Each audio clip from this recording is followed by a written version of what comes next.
hearts beating,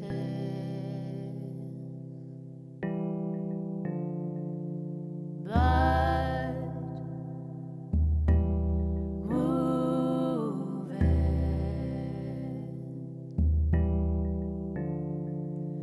spirits rising,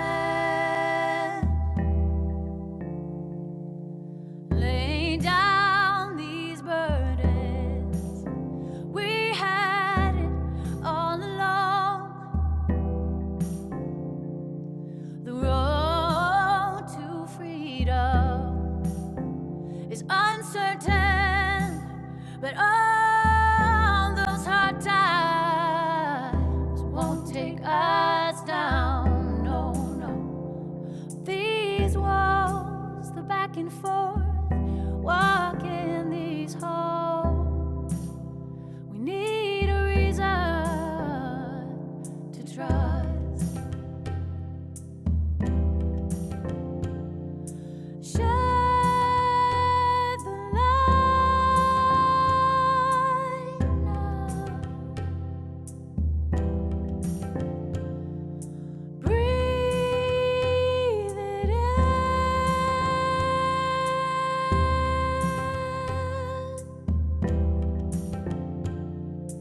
Head, heart, soul. Let the love be the fire. Head, heart, soul. Let the love be the fire. Head, heart, soul. Let the love be.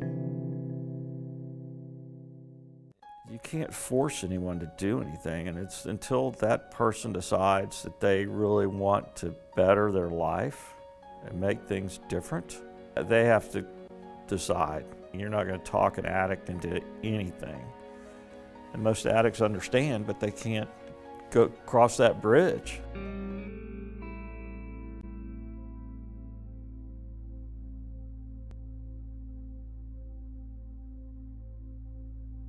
I mean, he was great as a kid. He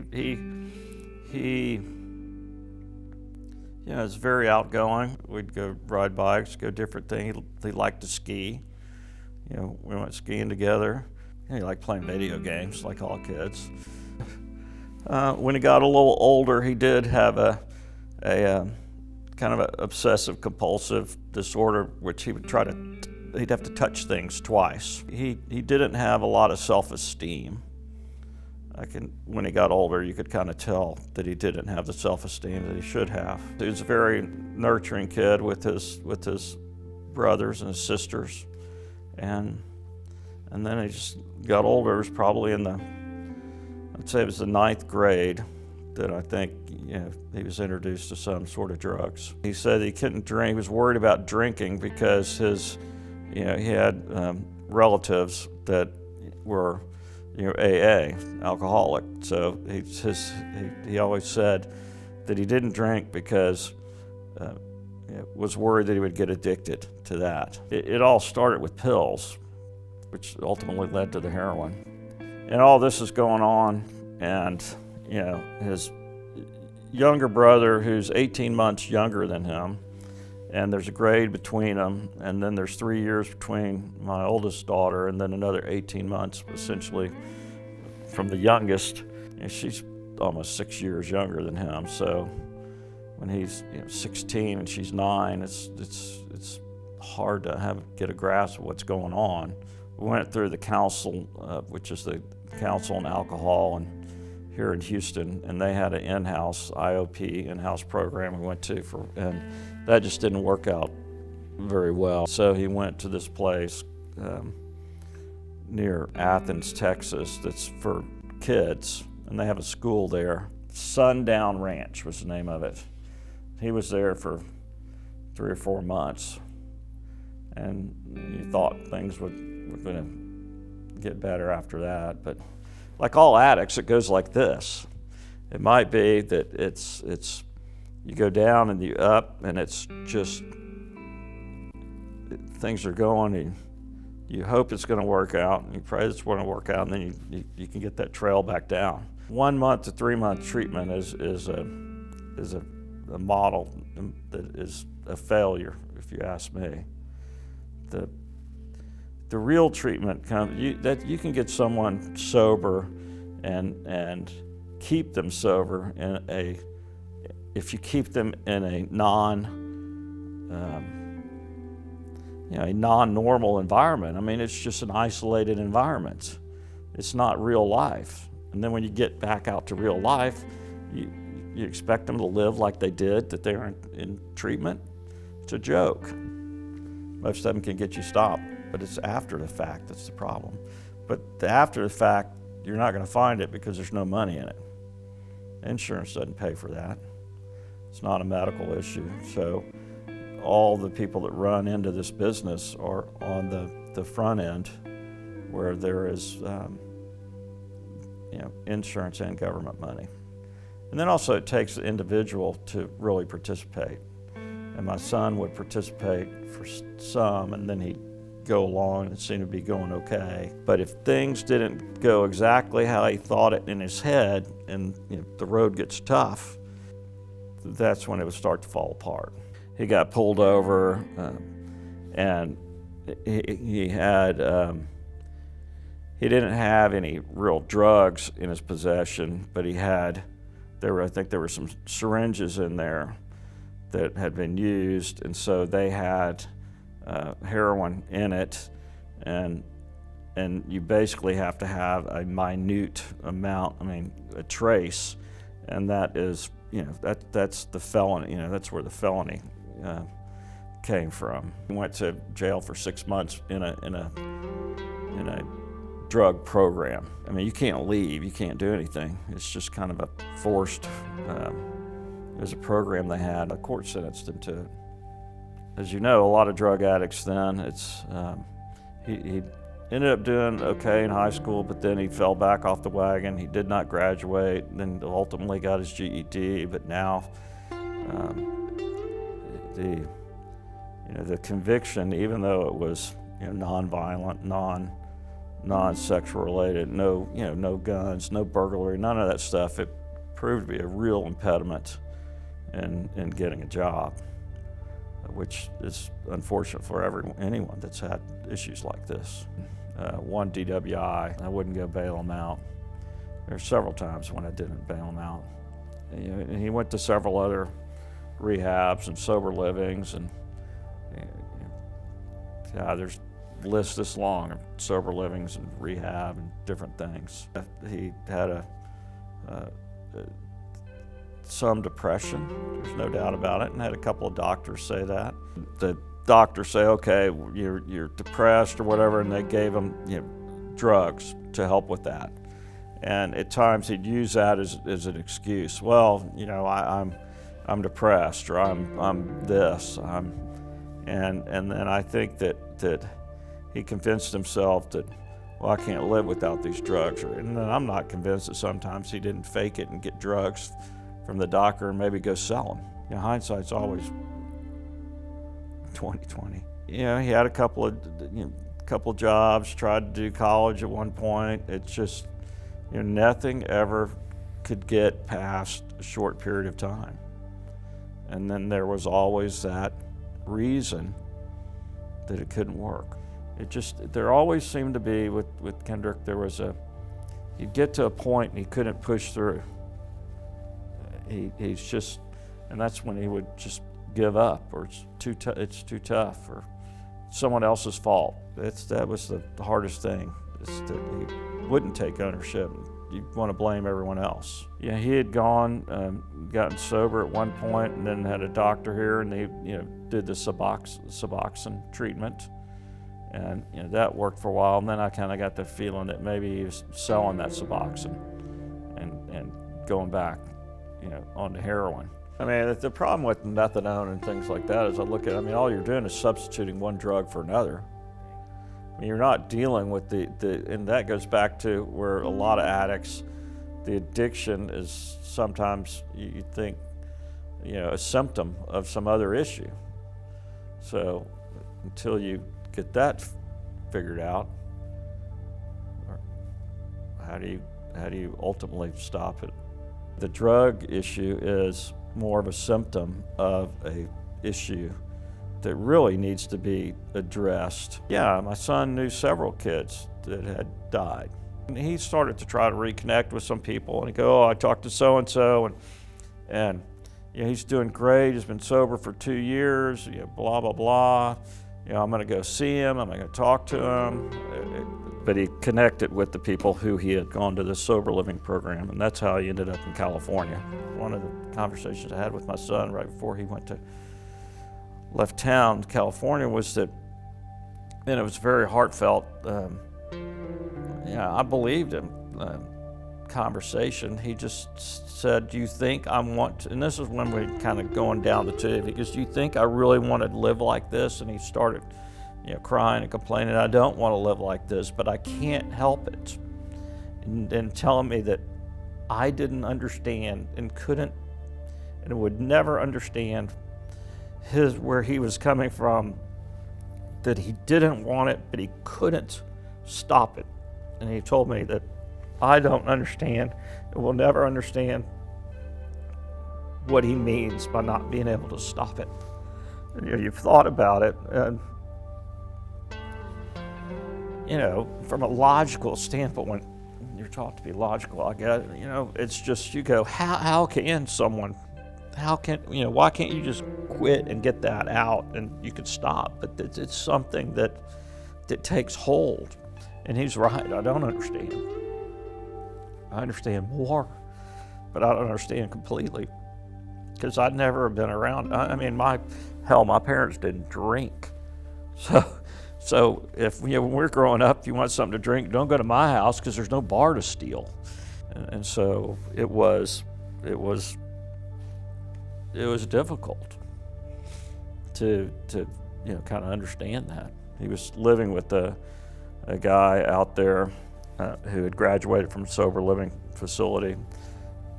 He didn't really know him. He was introduced to him, and the guy had an extra room, introduced to him through the sober group.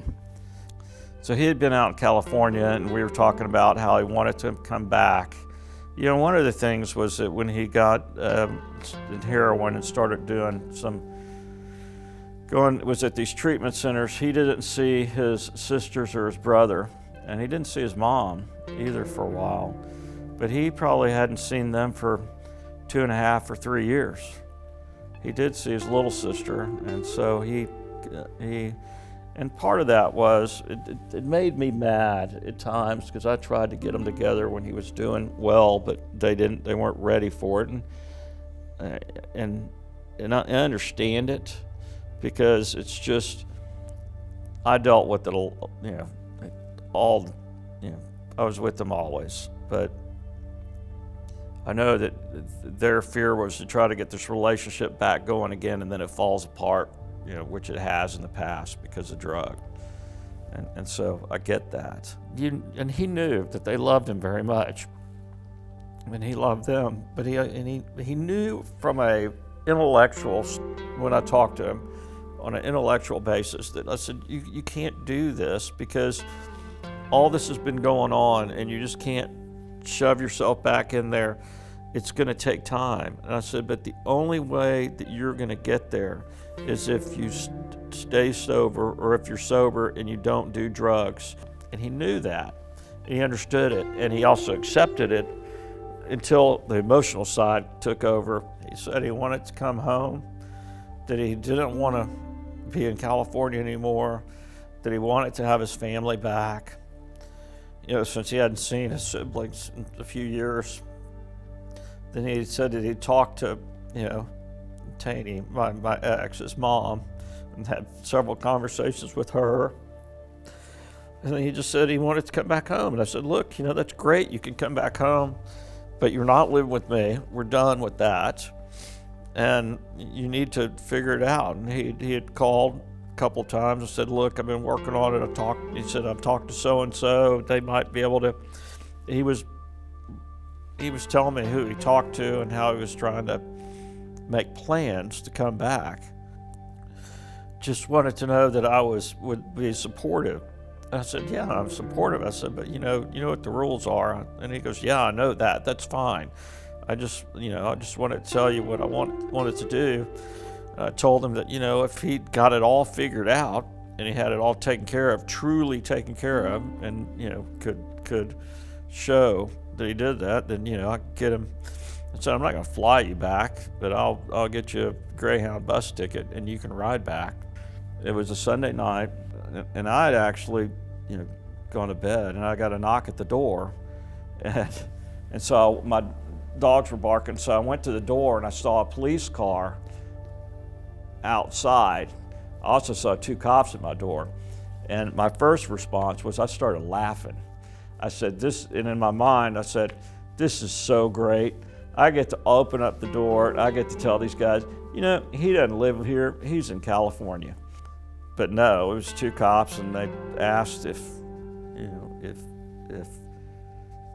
I was, it's John Kendrick James, we went by Kendrick, so it asked if I was Kendrick's dad, and I said, yeah.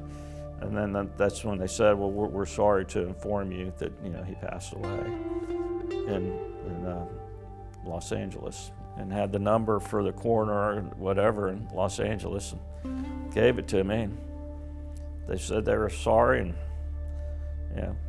then that was that. And I'm just sitting there, by myself. And I couldn't believe it.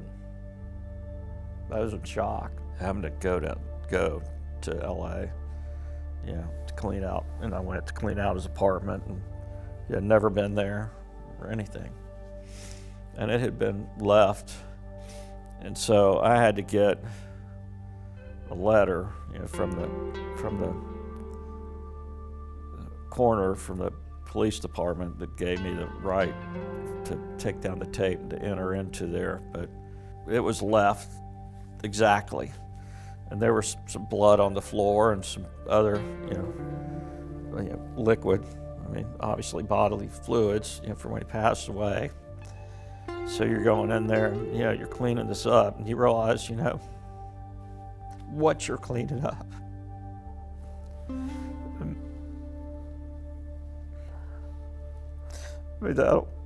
I'll never forget. I'll never forget the whole room, everything in my life. Just my job's gone. It's wrong on so many levels. People need to learn. And that's why I agreed. I said, Lee, I'll do this, because look, even if one kid could watch it, not a parent, and say, I don't want to do that, that's good.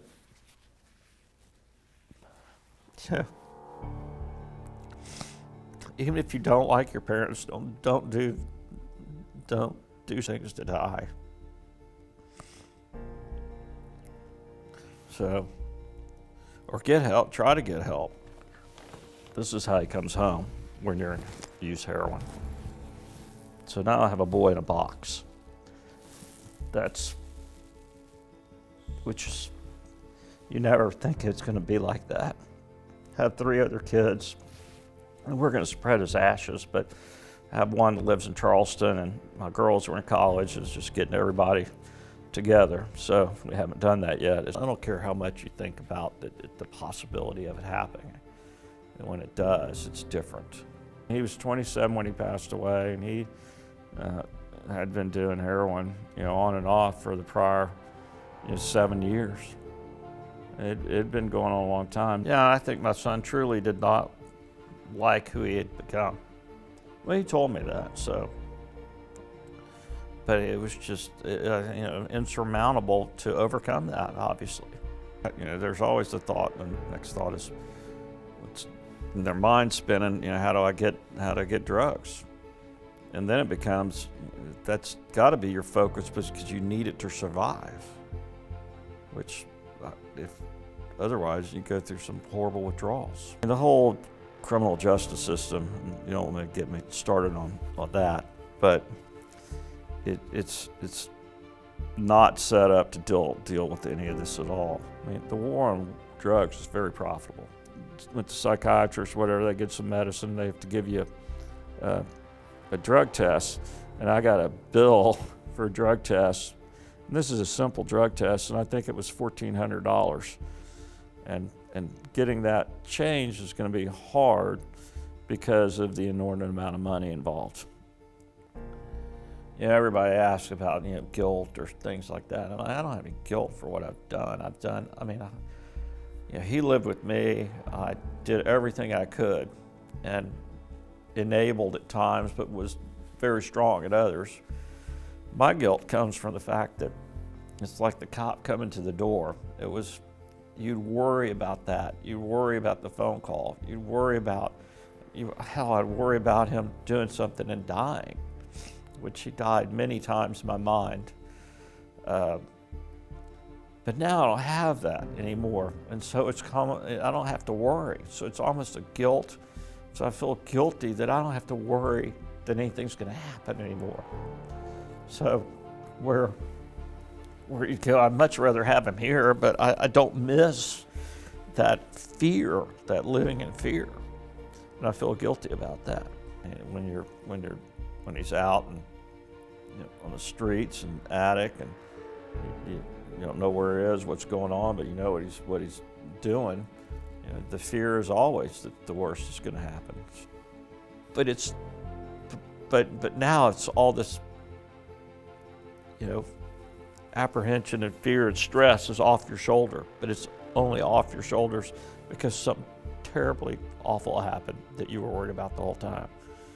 So I feel guilty about that at times because I feel free. And then on the flip side, there were kids that he knew who passed away shortly after my son did. I mean, you've talked to his parents.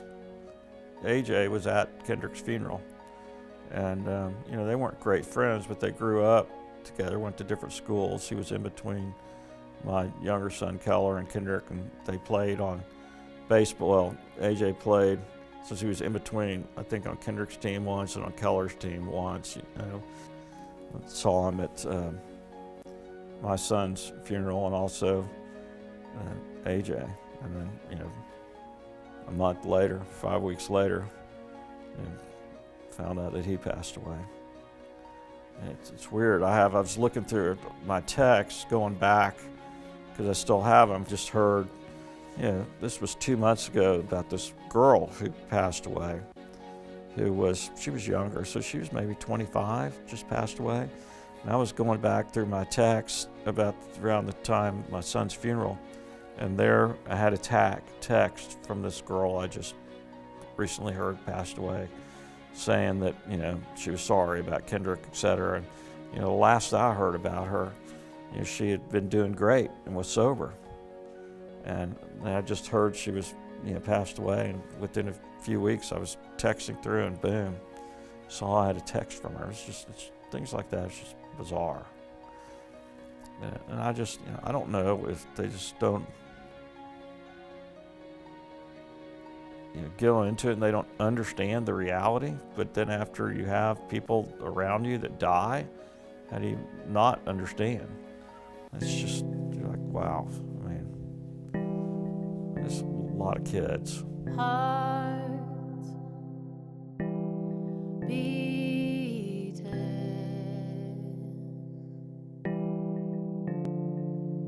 blood moving,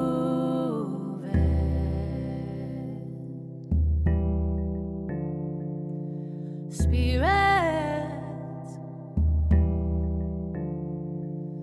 rising, laying down these burdens. We had it all along. The road to freedom is uncertain, but oh,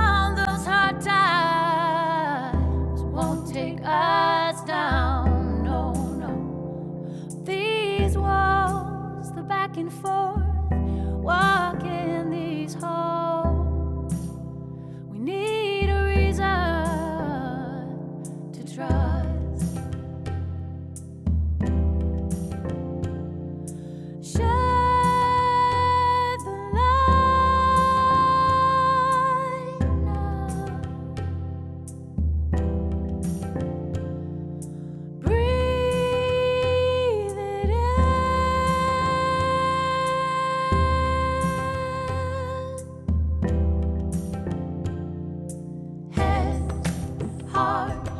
Soul, let the love be the fire.